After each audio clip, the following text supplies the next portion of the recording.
everyone, my name is Chloe, and today I'm here to talk about the books that I read last week. But last week was also a very big week for us because we had our baby. So, things are going to be a little disheveled, a little kind of all over the place because we are deep in the cluster feeding, trying to figure out life with 4 kids and the chaos of that. So, let's talk about these books, and you will see more about the baby in an upcoming vlog that's coming, I think, later this week. So, we'll just leave it there. Everybody's doing great.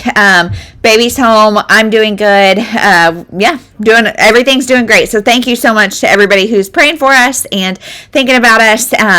Everything went great. So the first stack of books is going to be middle grade. So I will leave a timestamp down below if you don't want to hear about the middle grade and you just want to hear about the adults. So let's just get into it. So we have Vlad, the World's Worst Vampire by Anna Wilson. This is the first in a 4-part series about this boy named Vlad, who his parents are vampires, and he just doesn't really love it. He likes to be awake during the day. He doesn't like to drink blood. He's not really into it. And so he goes to a human school, and just kind of sneaks in and makes a friend, and this was super cute. I'm excited to read the next 4 or 3. My daughters aren't itching to read the next ones. However, I put all of our Halloween picture books out. I got a lot from the library, so we've been doing a lot of picture book reading. I think they liked it, but I really liked it.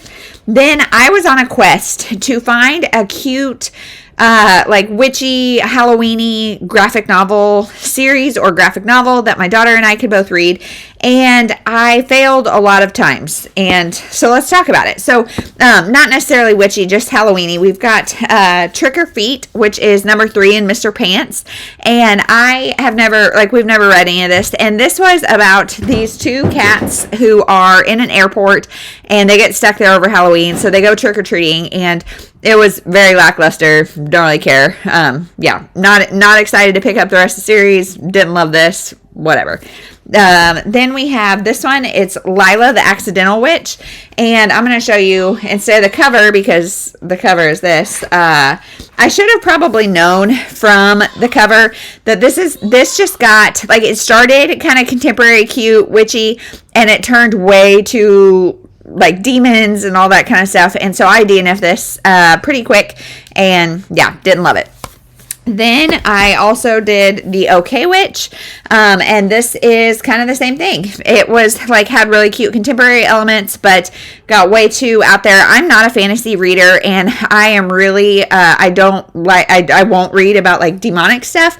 This one didn't really go there, but it still was a maybe 2-star for me. There is a sequel. I'm not going to read it. This just got too much into the fantasy for me, so take that for what it is. Now, this was probably the biggest win of my graphic novel hunt. We have the Gouia series. So this is Gouia, Making New Friends Can Be Scary, Gouia and the Mysterious Visitor, Gouia and the Ghost with No Name, and Gouia and the Doomed Manor. So this is the entire series, and I'll just hold up the first.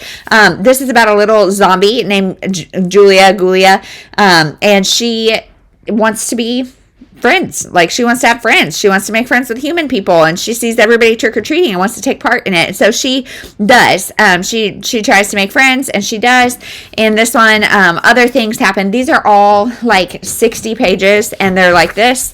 And so these read, my daughter and I both read the entire series in a day, so it doesn't take long. It was cute. It didn't really scratch the itch for me, but it was a 3-star, fine, appropriate, but just meh for me. So that is all the middle grade. Now let's get into the adults. So for the adults, let's see. I've kind of got these out of order, but we're going to start with nonfiction. So we have In His Image, 10 Ways God Calls Us to Reflect His Image by Jen Wilkins. So leading up to birth, we ended up having to have a C-section. So it was scheduled. We knew when it was coming. I was having a lot of labor pains and things leading up to it for quite a few days. And so we didn't know because they couldn't get us in for a C-section. So long story short, my anxiety was really high, really, really high. So I was reading a lot of biblical and Christian nonfiction because I just needed a little woosah. So this is, like I said, 10 ways that God calls us to reflect His image. So God is holy, faithful, loving, patient, good, truthful, just, wise, merciful, and gracious. And we should be too. I agree. I don't feel like this was anything mind-blowing for me. Yeah, it was not anything mind-blowing for me, but it was a good enough thing to kind of occupy my brain. It's not one that I need to have a copy of, probably a 3-star, but there's that. Then this one I did end up buying because my library did not have it, Jesus Over Everything by Lisa Whittle. So this is about putting Jesus over everything, as it implies, but that we do a lot of overdoing things. So we, it says being real over pretty, loving over judgmental, holiness over freedom, service over spotlight, steady over hype, honest over hiding, wisdom over knowledge, and commitment over mood. So all of those things are things that like are kind of countercultural and kind of things that are hard to do here in the time and day that we live in, but why it matters. And I do feel like this got a little bit preachy and a little bit unrealistic. I really wish this would have had a slightly more like conversational tone and a little more like humble tone. I don't know. I enjoyed it, and I definitely took some highlights and some things from it.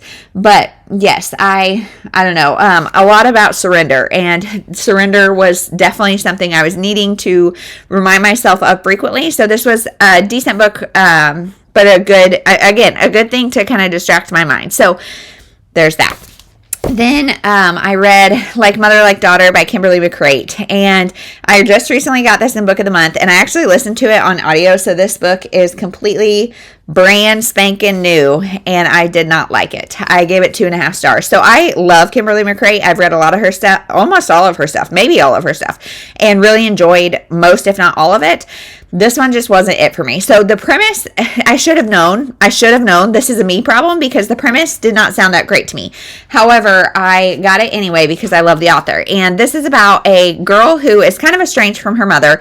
She goes in and her mom like says, "Hey, will you please come over for dinner?" Kind of guilts her into it. And so she's like, "Fine, I'll come. Let's do this." Goes to her mom's house, and her mom is not there. And the like stove is on. She clearly was there in the middle of stuff. There's some blood on the floor. There's glass, I think. And so the rest of the book is her trying to figure out what happened to her mom. Now, the problem with this is I didn't like the mom. I didn't like the daughter. I didn't believe that the daughter really cared that much because she really didn't have anything pleasant to say about her mom beforehand. We also get the story of the mom like in past timelines, and kind of we figure out how she grew up, what her life was like, who she really is. And so yeah, the ending was fine, kind of predictable.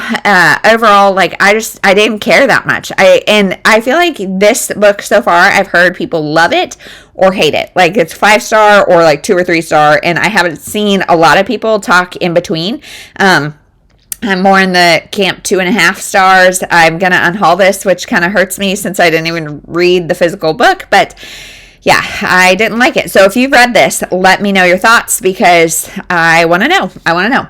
So then the last 3 are all books that I read for the for the Cozy Cottage readathon, and you're gonna see my part 2 vlog. I'll link part 1 down below because that's already come out.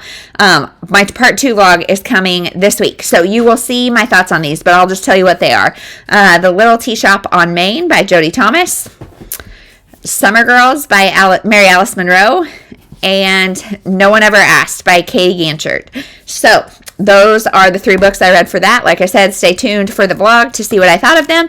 And yeah, so now we are living the newborn life and living the no sleep, like team no sleep. And it's just been great. Like the newborn stage, I love it so very much. Each time it gets more complicated because now we have 3 other kids to figure out how to manage it all. But I am listening to a lot of audio right now. I'm not doing a lot of eyeball reading because I am just so tired, honestly, like that I don't have the like brain power to focus on words, and also I can't like tune out my other kids and have the baby and do all the things. And so I'm not doing a lot of eyeball reading, but I am doing a lot of audio.